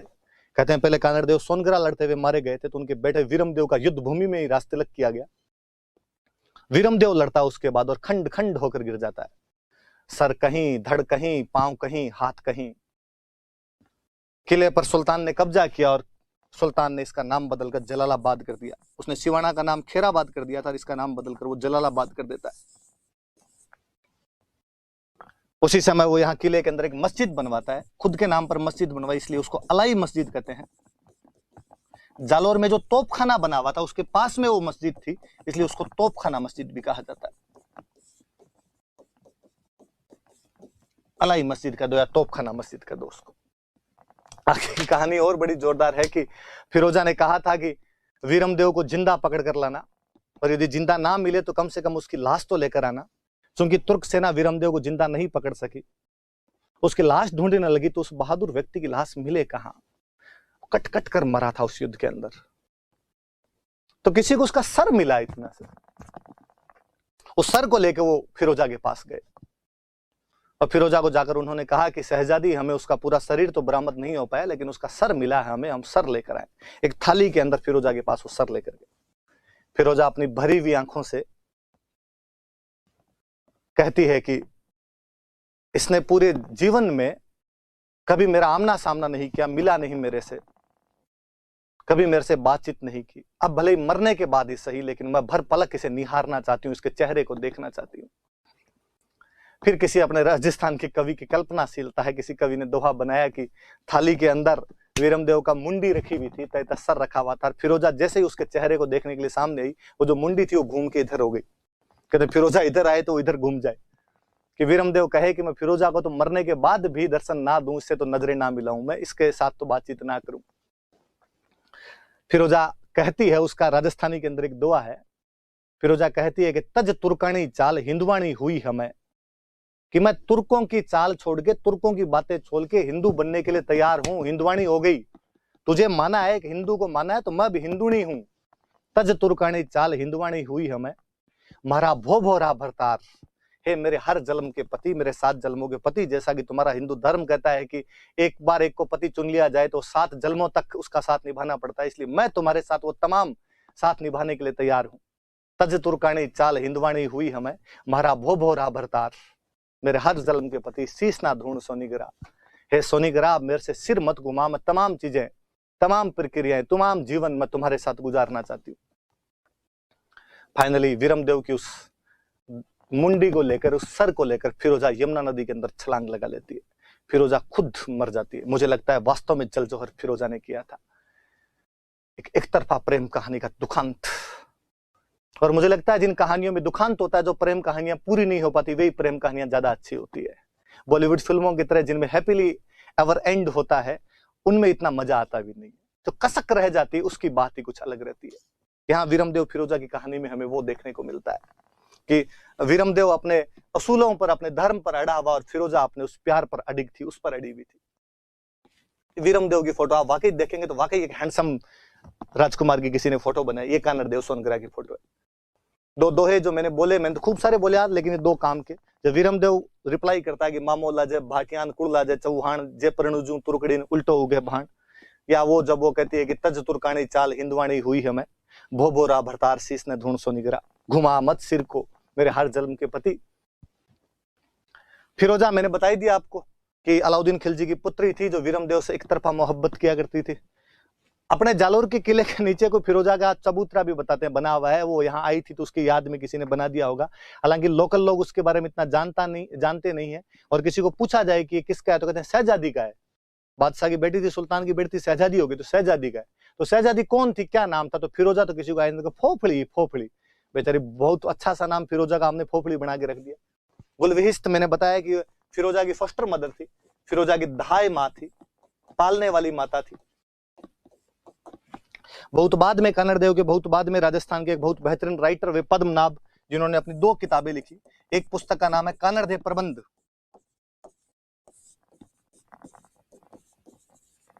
एक किताब का नाम है वीरमदेव सोनग्रारी वात, एक पिता पे और एक पुत्र पे सोनग्रारी वात। वात का मतलब बात, बात का मतलब कहानी। अपने राजस्थानी के अंदर ये नहीं कहते थे कहानी सुनाओ, अपने कहते थे बात मांडो। कहानियां सुनाई नहीं जाती, मांडी जाती है, चित्रण किया जाता है उनका, कि जब कोई कहानी सुनाए तो आपकी आंखों के सामने वो चित्र गुजरे। यदि कहानी सुनाने वाला वैसा चित्र उपस्थित कर देता है तब तो उसकी सफलता, और यदि चित्र उपस्थित नहीं कर पाता तो कहानी मांड नहीं रहा है, बात मांड नहीं रहा है, केवल सुना रहा है आपको। और मैंने बताया था गुजरात का टच करता हुआ भूभाग बै को वह बोलता है, तो वीरमदेव सोनग्रारी वात और कन्नड़ देव प्रबंध नाम की 2 पुस्तकें किसने लिखी, पद्मनाभ। ये भी ध्यान रखना, कईयों के दिमाग में उठेगा सर वही पद्मनाभ है क्या जो पृथ्वीराज चौहान के टाइम में था, तब सोचना कि इन दोनों के बीच में 200 साल का, लगभग 100 साल का टाइम पीरियड है, तो इतने में वो तो आदमी क्या रहा होगा, दूसरा आदमी है ये कोई। ये किताब तो इधर हमने मांड के बताई आपको, कन्नड़ देव प्रबंध जालोर के किले पर, और एक मैंने और बताई जिनकी पद्मनाभ की किताब, आप चाहो तो मैं यहाँ पर वापस लिख देता हूँ, वीरमदेव सोनग्रारी वात।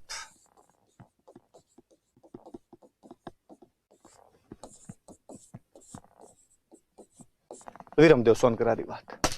ये हम जालोर की कहानी पढ़ रहे थे, आगे हम चौहानों के अन्य रियासतें जैसे सिरोही, बूंदी और कोटा की बातें करेंगे। आज के लिए इतना खूब है, थैंक यू।